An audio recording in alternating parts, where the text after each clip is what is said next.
publishing, and was just always there in your corner. He edited, he proofed, he advised.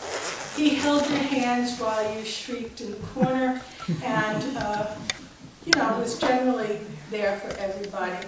I'm fortunate enough to be following in his footsteps. I don't know about the hand-holding part, but I am facilitating the group.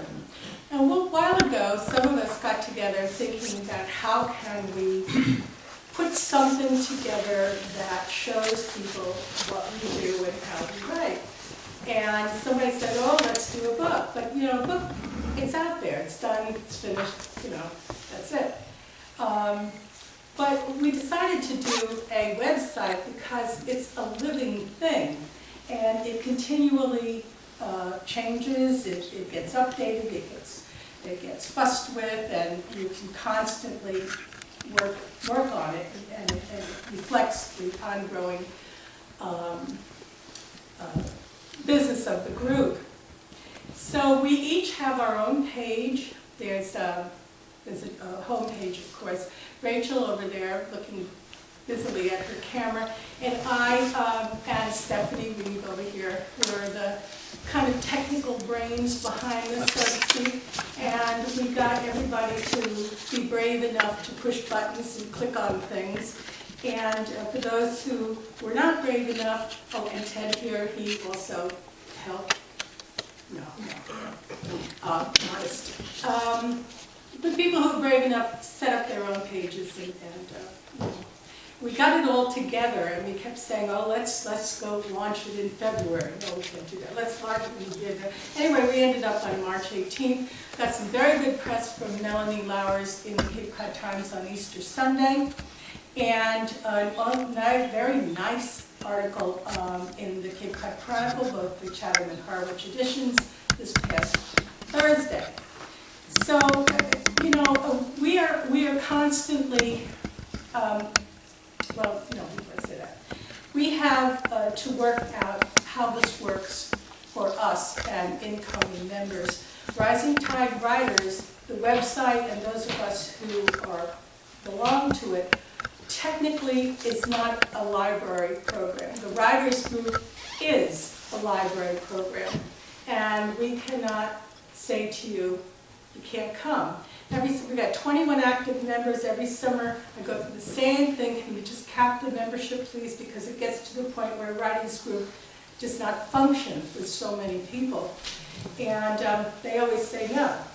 But Rising Tide Writers put in some rules and regulations for.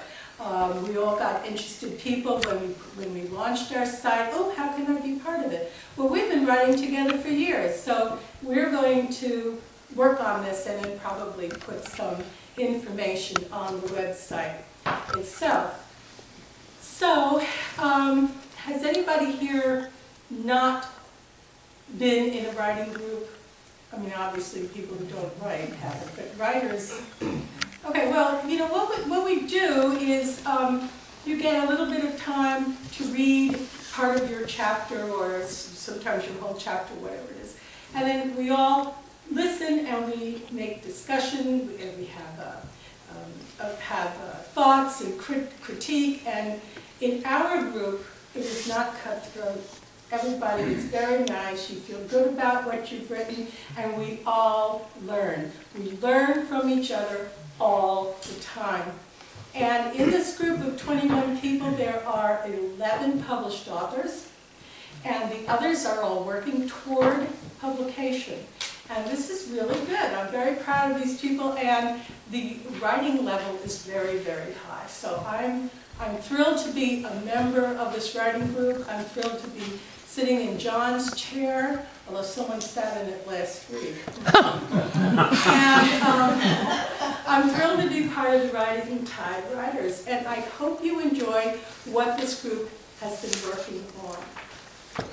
So, a couple of us are missing in action, traveling and whatnot, and Finbar Kaur is a member of our group. He's written 6 books.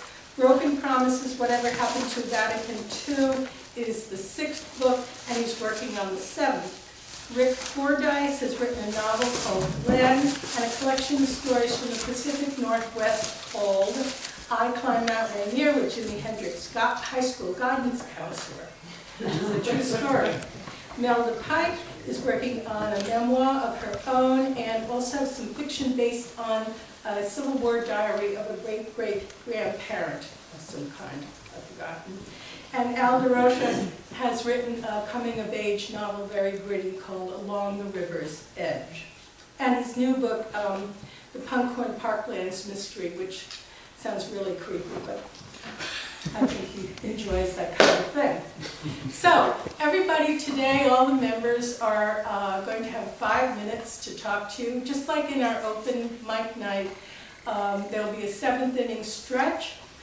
Some of us who have published brought some books along. I did, Marge and Ted.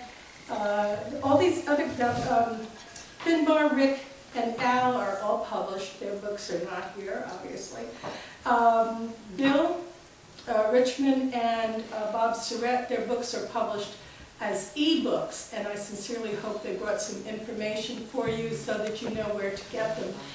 These physical books here are all for sale, of course.